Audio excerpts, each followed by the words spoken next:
Sir Jen, magandang hapon po. Magandang hapon po. Kamusta po ang Jensan?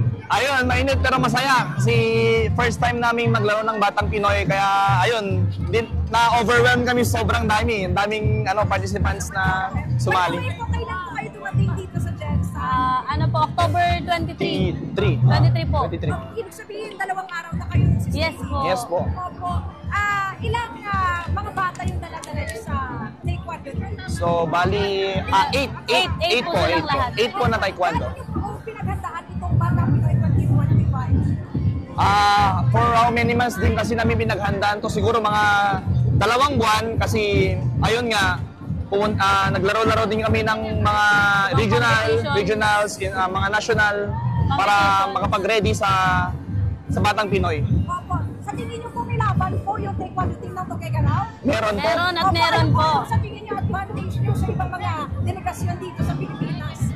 Ang advantage po namin dito ay unang-una po sa lahat is nagpapasalamat po kami sa mga teachers ng mga school ng mga bata, mga bawat players po at Kasi inalaw nilang mag-join sila sa event na to. at binigyan po sila ng pagkakataon mag-training.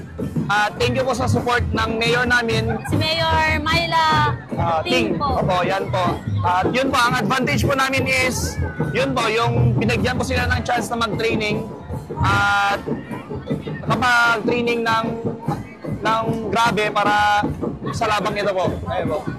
Mensahe niyo po sa lahat ng mga delegato po and especially po sa mga atleta tayo po sa Tuguegarao. Go ahead. To all athletes po from the whole country, sa buong Pilipinas po. Alam ko pong lahat po tayo, pinagandaan po ito. Good luck, God bless, and have fun lang po. Have fun lang po, enjoy the game. And of course, wag natin kalimutan mag-seek ng help kay God for our safety. Ayun, good luck po sa inyo and once again, welcome po sa Sir Jen. Thank you po.